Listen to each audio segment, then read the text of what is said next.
Now, before I even start, let me just tell y'all something. What's so great about this is if I stop this and pause it and I'd made a mistake, like I went, I can move it to where I started the and actually truncate from there. I don't have to redo the whole thing over again. A lot of people think you can have to redo it if you make a mistake. You don't. You can move the cursor back to that point, click record again, and it says truncate, and you say yes, and that means it starts from that point you started it. Okay, so what you're going to do is you're going to start with the home page, and then you're going to say, this is my home page, and remember we had the slideshow with the welcome and stuff. You don't have time to say, I think this is a good idea to have it on the home page so the parents have a way to see what's going to be going on. Then meet the teacher. Y'all don't be looking. Y'all look up here. Y'all going to be the ones not knowing how to do it. Then you're going to go meet the teacher, and meet the teacher. You say, I have a biography on here and a picture of me. I think this is a great idea, whether you're a student or a teacher, to have something like this. Okay, the why. What are ISTE standards? What did you think about this? As a person that has to teach technology, I think the ISTE standards are great. I think it's important that the teachers know, the parents know, and the students know. And you talk just a little bit. You don't have to read about your project. You could say, I used Canva to make an infographic of the ISTE standards for teachers. All right, next, technology models. Technology models helped us learn about 2 different types of models, a way to deliver technology. Important information maybe for the parents to understand, but you may not want to go. But say whether you enjoyed it or not, learning about TPAC and SAMR, you might even tell me which one you like better. I like SAMR better. Is it TPAC? Oh, well, which one is all right? TPAC. All right. Then it talks about the different strengths. Then let's go over here to future ready skills. And this is something I think the parents would enjoy learning a little bit about, is what is important for your students to. I saw something on TV the other day, and I'm divert, but talk about future ready, that there are going to be so many more jobs for people coming out of technical schools and stuff instead of people coming out of colleges, because AI is taking over so many things. All right, off y'all's computers and watch. I know who's doing it. Don't make me come thump you in the head.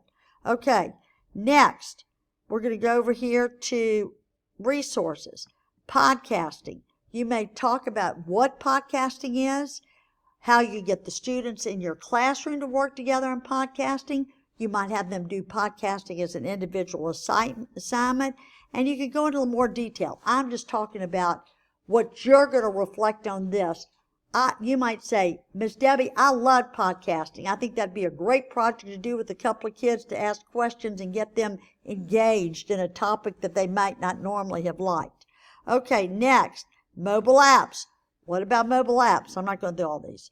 Gamification. Do you think you'll use gamification with your kids? I love the AI-generated lesson plans and putting certain requirements in it, certain standards in it. Digital storytelling, which you know I have a real soft spot for digital storytelling. I love it. I think kids will love it. I think parents would like it.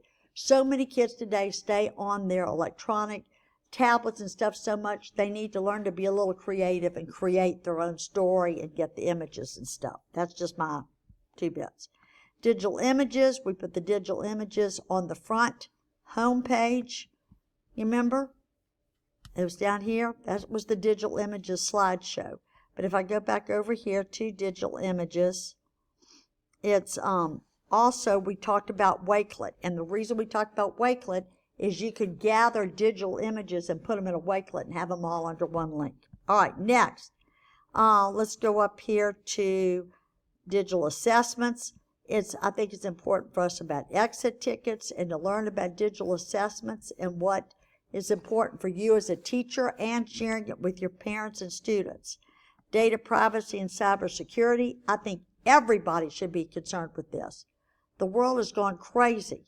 You don't want anyone getting into your information, especially your financial stuff and credit cards and stuff, but especially with your children's information too. You don't want people to have your children's information. Okay, then this one under professional learning will be where you put your Apple Teacher Certificate. okay? And remember, I said you can either take a screenshot of it and just put it as an image, or you could upload it as a PDF in your Google Drive and just insert it from Drive, whatever your preference is. And then this is the screencast. So what happens is, when you finish with this screencast, we're going to save it as a video file and upload it to YouTube, okay? And then what happens when you're dealing with a Google site, you have the YouTube link, it'll pop your video in there, just like that, okay? I'm going to show you that now. All right, so I've gone about 5 minutes, so I'm going to stop.